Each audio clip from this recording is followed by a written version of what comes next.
Yosua pasal pertama bagaimana fokus. Masalah orang muda, orang tua itu sama hari-hari ini itu susah untuk konsentrasi. Benar nggak?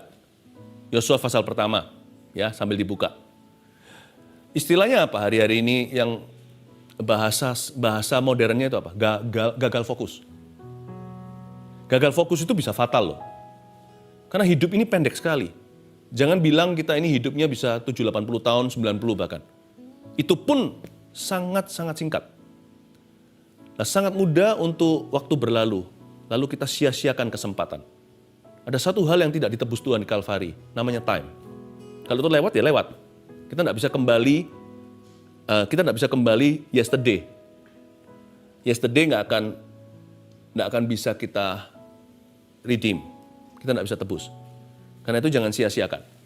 Ya, itulah sebabnya mandat yang Tuhan berikan dalam kehidupan Anda, purpose itu jangan hilang atau tujuan.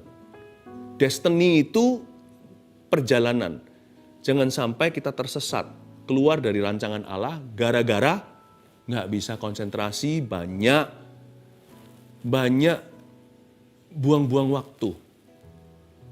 Karena itu kita perlu membuat keputusan hari ini untuk fokus pada apa yang menjadi kehendak Allah dalam kehidupan kita. Pertanyaan kita mungkin bagaimana tahu itu kehendak Tuhan atau bukan? Mari kita baca dulu Yosua pasal pertama. Perintah Tuhan pada Yosua untuk merebut tanah Kanaan. Sesudah Musa hamba Tuhan itu mati, berfirmanlah Tuhan kepada Yosua bin Nun, abdi Musa itu demikian. Jadi ini ceritanya pas setelah lewat perkabungan seorang hamba Tuhan yang besar sekali di Israel. Israel kehilangan pemimpin yang luar biasa. Jadi, here was a nation leaderless. Disinilah satu negara tidak ada presidennya. Baru meninggal dunia. Ayat 2, ini kata-kata Tuhan. Tuhan berfirman, hambaku Musa telah mati. Sebab itu bersiaplah sekarang, seberangilah sungai Yordan ini, engkau dan seluruh bangsa ini menuju negeri yang akan kuberikan kepada mereka, kepada orang Israel itu. Sebab tempat yang akan diinjak oleh telapak kakimu, kuberikan pada kamu seperti yang telah kujanjikan kepada Musa. Tahu nggak, Tuhan kita itu bukan Allah yang basa-basi. Dia itu tak-tak. Bukan karena Tuhan itu tergesa-gesa. Tuhan juga ciptakan Sabat untuk istirahat. Tapi menyia-nyiakan waktu dan kesempatan tidak pernah ada dalam rumus dan kamus Yesus Kristus. Immediately sesudah Musa mati, Tuhan langsung berfirman ke Yosua. Ceritanya di sini ini audible. Dan Tuhan berkata, kamu harus sekarang juga masuk dan pimpin bangsa itu untuk menuju negeri yang kuberi. Dan setiap kakimu menginjak ke satu teritori, tanah itu kuberikan padamu seperti yang telah kujanjikan kepada Musa yang telah mati itu. Bapak, Ibu, Saudara, I don't care how old we are. Saya tidak peduli usia kita berapa. Bagi Tuhan, satu hari itu 1000 tahun seperti satu hari. Jadi kalau kita bisa hidup 80 tahun, itu berarti kita hanya hidup 2 jam kira-kira. Kalau perbandingan dengan jam manusia. Jangan pernah jadi manusia yang hidup sia-sia. Dan Tuhan, unik sekali di ayat 2, Tuhan berbicara kepada Yosua sesuatu yang dia sudah tahu. Tuhan bilang gini, Yos gitu ya, Yosua, hambaku Musa telah mati. Nah pertanyaannya apa? Yosua nggak tahu. Kematian Musa itu heboh sekali. Perkabungan orang Yahudi lama banget. Dan Musa itu ditangisi, diratapi. Bagaimana tidak? Dia yang memimpin di ronde pertama, bangsa Israel keluar dari Mesir secara mulia. Lalu dia memimpin di babak kedua sebelum meninggal dunia, keliling putar-putar padang gurun 40 tahun itu. Kasih mereka makan mana, minum dari batu, keluar air segar. Waktu dia meninggal dunia, masa rahasia? Seluruh bangsa itu tahu, Musa sudah tiada, kematiannya pun sudah diumumkan. Dan Musa pun sudah memberitahukan, dan sebelum meninggal dunia, Musa sudah turunkan berkat atas 12 suku Israel itu. Dia sudah serahkan warisan secara rohani tentunya. Kenapa Tuhan masih bilang begitu sama Yosua? hambaku Musa telah mati.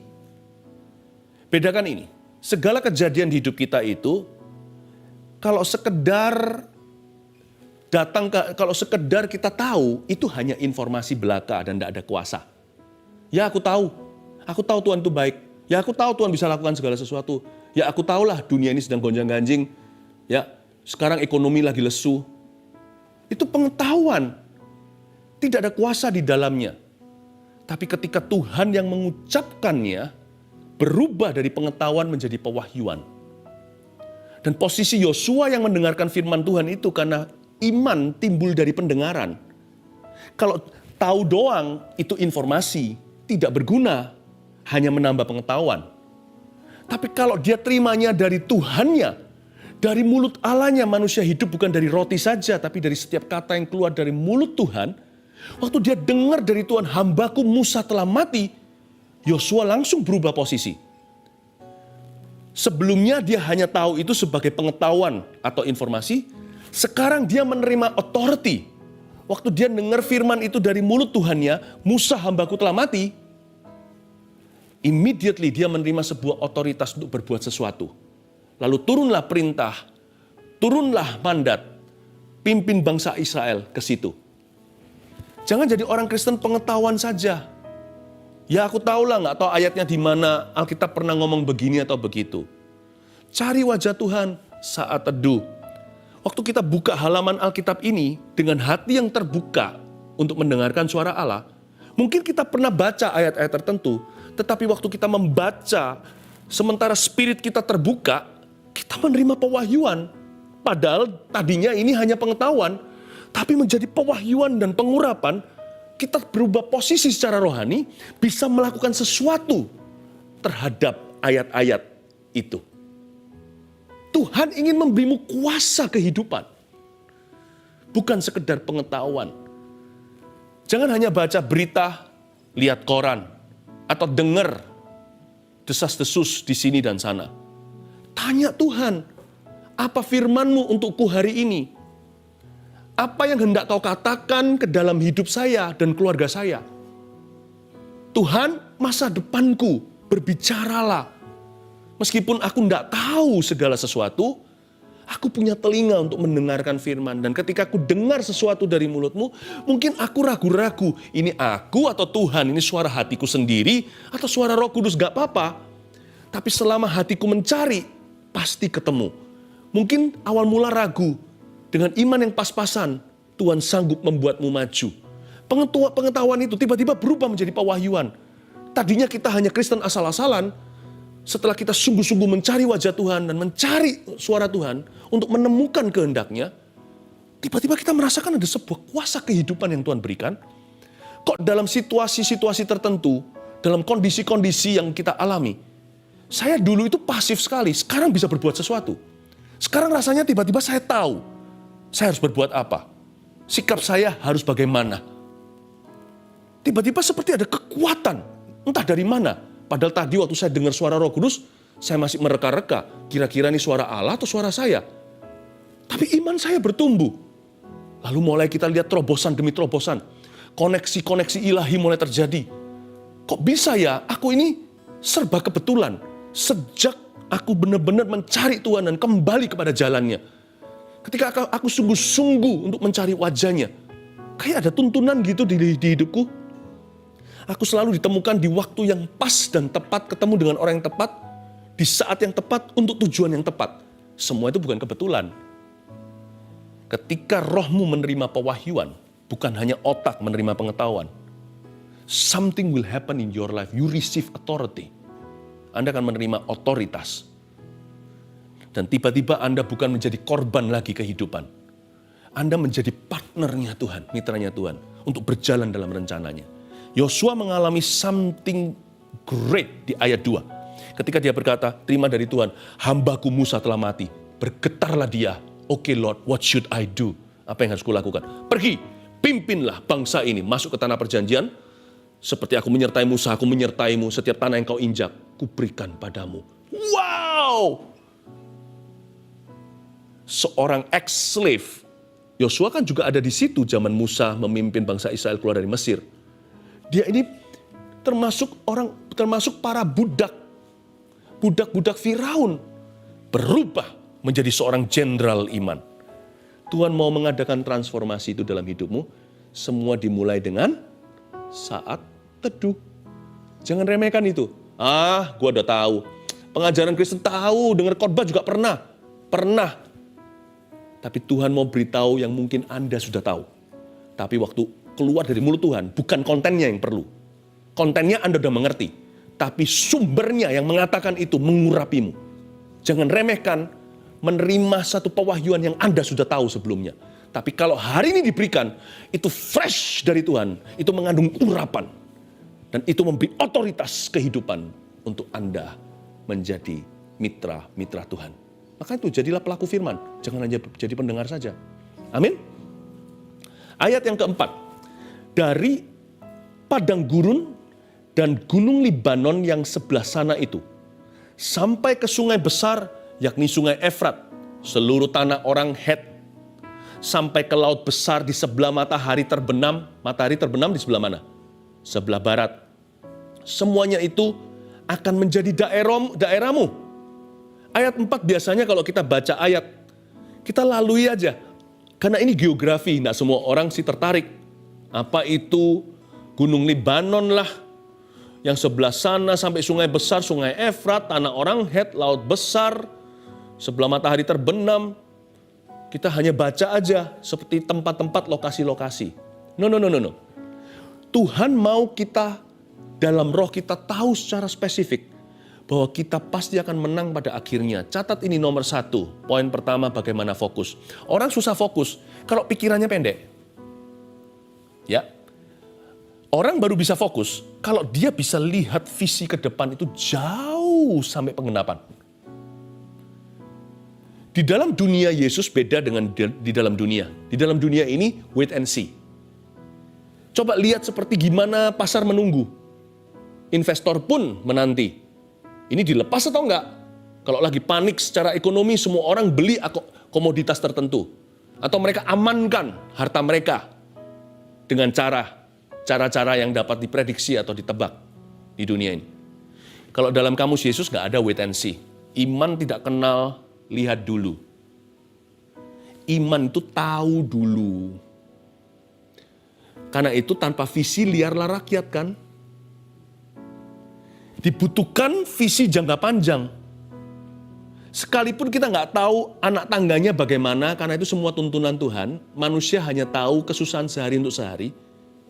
Kita nggak mengerti bagaimana Tuhan membimbing kita, yang pasti jangan pernah taruh Tuhan di dalam kotak. Karena Tuhan itu tiang api, tiang awan. Dia membuat hati kita berapi-api. Kok tahu kalau Yesus sedang berbicara kepada kita memberi pewahyuan segar?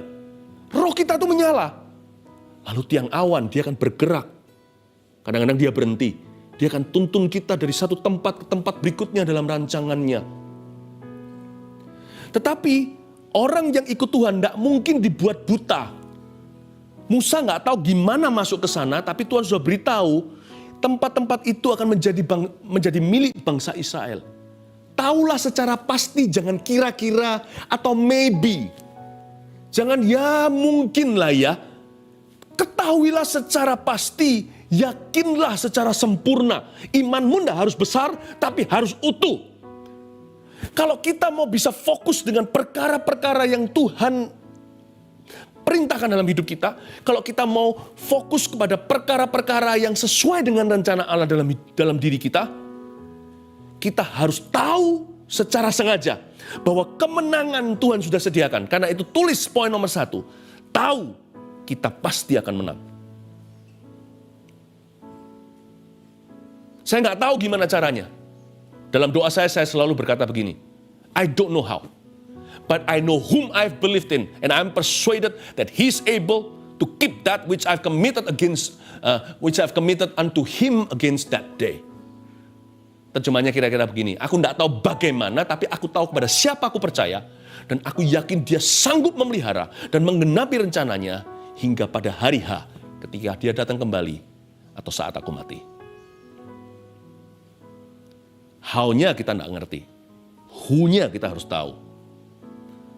Kalau kita mau konsentrasi dan fokus pada hal-hal yang benar dalam hidup kita, hal-hal yang berguna, hal-hal yang kekal, hal-hal yang membangun, hal-hal yang akan membawa kita dari kemuliaan kepada kemuliaan yang lebih besar lagi. Dan close the deal. Tutup, tidak negosiasi lagi. Jangan nego-negoan di dalam hati. Tutup, finalisasi. Tuhan nggak tahu bagaimana, namun aku tahu bahwa dari padang gurun dan gunung Libanon yang sebelah sana itu sampai ke sungai besar, yakni sungai Efrat, seluruh tanah orang Het, sampai ke laut besar di sebelah matahari terbenam secara rohani, semuanya itu akan menjadi daerahku. Yang ku tahu kau akan sediakan sesuai firman-Mu. Dan kau akan lakukan sesuai dengan janji-Mu. Ku tahu, ku pasti akan menang nanti. Katakan pada dirimu sendiri, aku tahu ujungku. Perjalananku sesuai tuntunan. Aku akan belajar dari kesalahan. Namun ujungnya sudah tidak nego lagi. I know I'm more than a conqueror. Aku lebih dari pemenang. Tangkap itu. Aneh ya. Kalau sama ikut Yesus itu bayar lunas di depan. It is finished katanya, sudah selesai di kayu salib. Yesus tidak berkata gini, lihat dulu kelakuanmu. Nanti mungkin aku akan membeli kamu. Enggak begitu, Yesus beli dulu. Lalu sempurnakan kita. Hebat enggak? Itulah iman. Beli di depan, lunasi dari awal. Aku tahu aku pasti akan menang. Katakan pada dirimu sendiri, letakkan tangan di dada, beritahu seperti ini. Dalam nama Yesus, aku tahu, aku pasti akan menang. Sekali lagi, dalam nama Yesus, ku tahu, ku pasti akan menang. Katakan amin. Berikutnya, ayat 5. Seorang pun tidak akan dapat bertahan menghadapi engkau seumur hidupmu, kata Tuhan pada Yosua. Seperti aku menyertai Musa, demikianlah aku akan menyertai engkau. Aku tidak akan membiarkan engkau dan tidak akan meninggalkan engkau. Ayat 6. Kuatkan dan teguhkanlah hatimu, sebab engkaulah yang akan memimpin bangsa ini memiliki negeri yang kujanjikan dengan bersumpah kepada nenek moyang mereka untuk diberikan kepada mereka. Baca ayat 6 sekali lagi. Kuatkan dan teguhkanlah hatimu, sebab engkaulah yang akan menuntun bangsa ini memiliki negeri yang kujanjikan dengan bersumpah kepada nenek moyang mereka. Ulang lagi ayat 6 sampai menjadi rema. Kuatkan dan teguhkanlah hatimu. Titik. Berhenti di situ. Poin nomor 2, bagaimana fokus? Taruh hati dan pikiran. Tuhan bilang, kuatkan dan teguhkanlah hatimu, dalam bahasa Inggrisnya, be determined. Be determined itu seperti kalau sudah ada goal itu, saya nggak bisa dibengkokkan, tidak bisa dibelok-belokkan. Saya tidak bisa diajak relax, ayo duduk sini ngopi sebentar. Saya kalau sudah ada maunya, saya kejar itu. Itulah sebabnya poin kedua, agar bagaimana kita bisa fokus dengan apa yang Tuhan katakan menjadi milik kita atau janji Allah dalam diri kita. Entah itu keberhasilan dalam dunia kerja, atau pernikahan yang bahagia, atau anak-anak yang takut akan Tuhan, atau studi mereka. Sebagai orang tua yang memperjuangkan, dan bagi anak muda mungkin masa depan Anda, ya kan? Mimpi Anda, cita-cita kalian, sekolah nanti bagaimana, mau ngambil apa, kepingin sekolah dalam negeri, luar kota atau luar negeri, whatever it is that has become your dream, apapun yang menjadi mimpimu hari ini, taruhlah hati dan pikiran di sana. Tulis itu, poin nomor 2, taruhlah hati dan pikiran. Put your head in the game. Put your head in the game. Gak ada yang otomatis. Saya pernah sekali diajak bicara dengan seseorang, berkata, pastor doakan ya supaya saya dapat kerjaan yang gampang gitu loh. Saya nggak perlu cek, nggak perlu, saya cuma taruh uang aja, uangnya terus bekerja untuk saya katanya. Ada nggak ya yang bisa saya taruh gitu aja, pokoknya doakan aja Tuhan buka jalan. Saya bilang, apakah Anda berdoa gini karena malas? Ya, nggak ada rezeki atau berkat yang datang tanpa Anda juga mau rela bayar harga. Meskipun nanti ketika harga yang Anda bayar itu tidak seberapa dengan berkat yang diterima, kita bisa berkata Tuhan Maha Kuasa. Iyalah, kalau kita punya celengan kita pecahkan, lalu nanti dari pecahan celengan tersebut, lalu kita kasih ke papa kita, dibelikan mobil yang mahal, itu bukan celenganmu yang membeli mobil itu anugerah. Tapi sang ayah mau Anda menabung, mau belajar untuk rasa memiliki juga. Mau ngajarkan itu kepadamu. Nah, sama dengan Tuhan. Tuhan mau kita berupaya bukan karena jerih payah kita lah yang mendatangkan berkat. Karena berkat Tuhanlah yang menjadikan kaya, susah payah tidak menambahinya. Tetapi Tuhan mau kita bayar harga. Doa seorang yang beralasan, apalagi yang malas, tidak akan didengar oleh Tuhan. Karena Tuhan tahu dia nggak serius. Saya bilang sama orang yang ngomong begitu sama saya berkata, doamu harus kamu ubah. Jangan minta sesuatu yang sifatnya gampang. Semua orang juga mau itu, seluruh dunia itu seperti kesebelasan, kejar satu bola. Lalu Anda malas-malasan, orang lain yang dapat bola. Orang fasik mungkin yang diberkati, bukan Anda. Karena Tuhan tidak pandang bulu, siapa rajin, tangan itu yang mendatangkan kaya. Whatever you want to achieve, apapun yang Anda mau capai di hidup ini, kalau itu tinggi apalagi, harus taruh hati dan pikiran di situ. Heart and soul. Kejar itu. Fighting spiritnya mana? Anak muda juga sama. Kalau seorang cowok mau kejar seorang cewek, dia suka, udah waktunya lah untuk dia punya pacar. Nggak boleh cepat menyerah, bukan? Masa suruh perempuannya yang kejar dia? Apalagi kalau laki-laki sebagai kepala keluarga suatu hari kan harus take inisiatif juga. Fighting spiritnya mana? Anak-anak muda sekarang harus punya fighting spirit. Untuk karirnya, untuk masa depannya. Orang-orang tua juga sama, taruh hati dan pikiran di sana. Put your head in the game. In the game. Jangan melamun ketika perlombaan tenis. Nanti bolanya lewat, di smash kita juga nggak kerasa. Ya, jangan lihat juga terus ke scoreboardnya. Ini udah berapa? Nanti kita lihat lagi, udah kalah. Kalau Anda main tenis dalam sebuah turnamen, kejuaraan, lupakan scoreboardnya. Fokus, put your head in the game. Lihat bola itu, jangan 1/1000 detik pun luput dari pandanganmu. Ada kesempatan smash dia. Kalau main di net, main di net. Kejar seperti seolah-olah hidupmu bergantung padanya. Taruhlah pikiran dan hatimu di sana. Tapi setelah engkau juara, katakan, wow, semua karena berkat dan anugerahnya. Tuhan bilang sama Yosua, kuatkan dan teguhkan hatimu bukan karena dia takut. Tuhan bilang sama Yosua, nanti kalau kamu masuk ke situ itu akan perang nak. Perang nak. Kamu harus tahan mental. Sekarang juga harus cukup mental.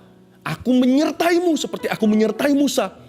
Namun kalau kamu cepat menyerah, takut untuk lelah, kamu tidak bisa menjadi pemimpin yang kupilih untuk memimpin bangsa ini. Harus orang yang bandel. Harus orang yang mentalnya banteng. Meskipun dia adalah domba Kristus. Taruh hati dan pikiran. Hari-hari ini ada banyak bisnis harus bangkit. Hari-hari ini ada banyak orang yang lesu ekonomi atau apa dan sebagainya. Persaingan itu akan semakin menjadi-jadi. Dan kemenangan bukan hanya bagi yang smart. Percayalah, kemenangan juga bagi orang-orang yang tekun.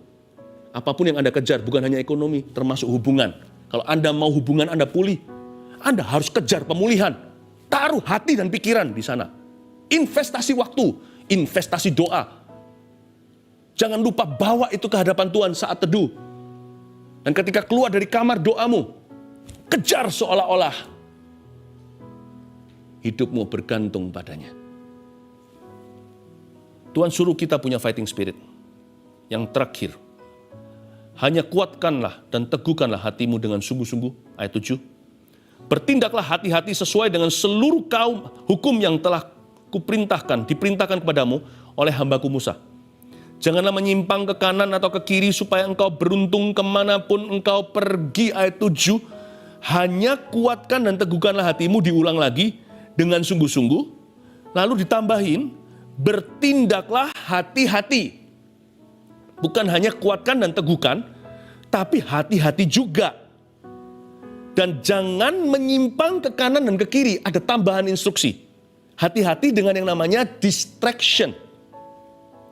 Supaya kamu beruntung kemanapun kau pergi, jangan menyimpang kemana-mana. Bagaimana fokus? 1, kita tahu kita pasti akan menang. Visi jangka panjang. 2, taruh hati dan pikiran. Berani bayar harga. Ya. 3, tolak semua gangguan. Jangan menyimpang ke kiri atau ke kanan. Ada kata hati-hati ya. Hati-hati ya hamba Tuhan, hati-hati ya anak-anak Tuhan. Hati-hati. Tolak semua gangguan. Yang paling simpel aja, yang ini sangat common atau umum sekali ya.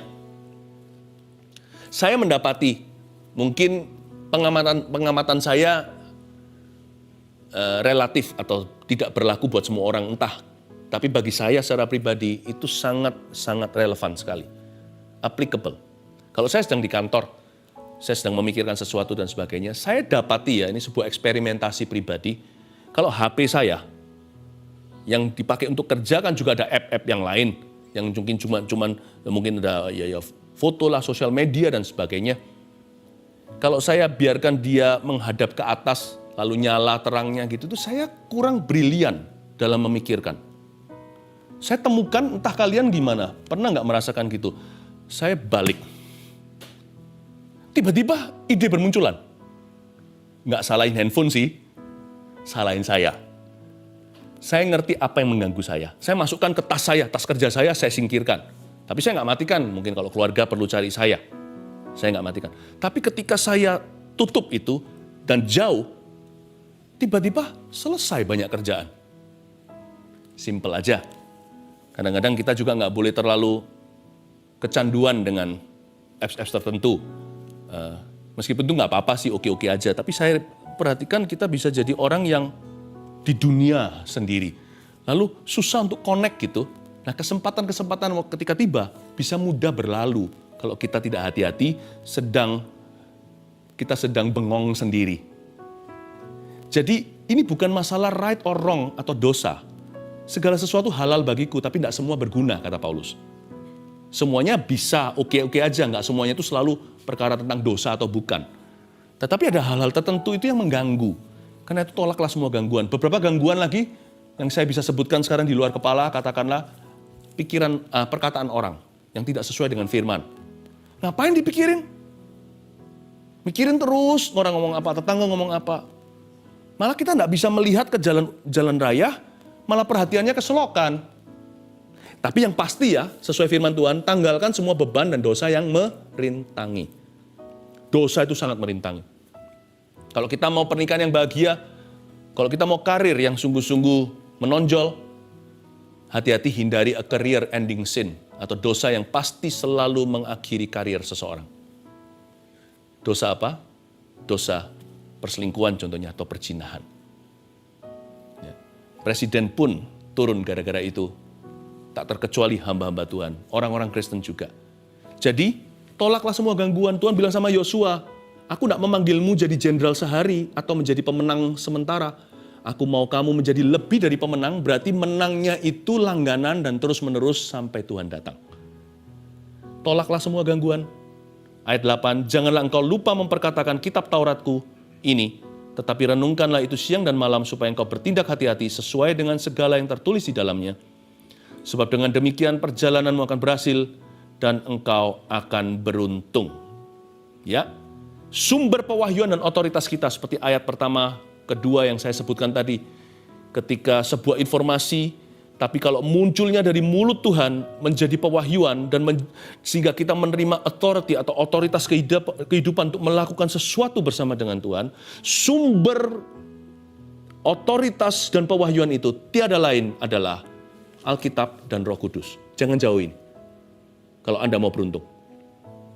The Bible and the Holy Spirit. Udah itu aja. Itu yang membuat kita fokus. Kalau kita nggak tahu gimana konsentrasi, baca ini. Ini akan mengembalikan Anda ke jalan raya. Ke jalan-jalan Tuhan. Kalau Anda susah untuk fokus hari ini, minta dijamah oleh Roh Kudus. Minta Roh Kudus tuntun, sebab Dia menuntunmu selalu ke jalan yang benar. Amin. Jangan lupa memperkatakan kitab Taurat ini. Jangan lupa merenungkan firman Tuhan siang dan malam. 1, 2, 3, bagaimana fokus? Tahu kita pasti akan menang. 2, taruh hati dan pikiran. 3, tolak semua gangguan. May God bless you.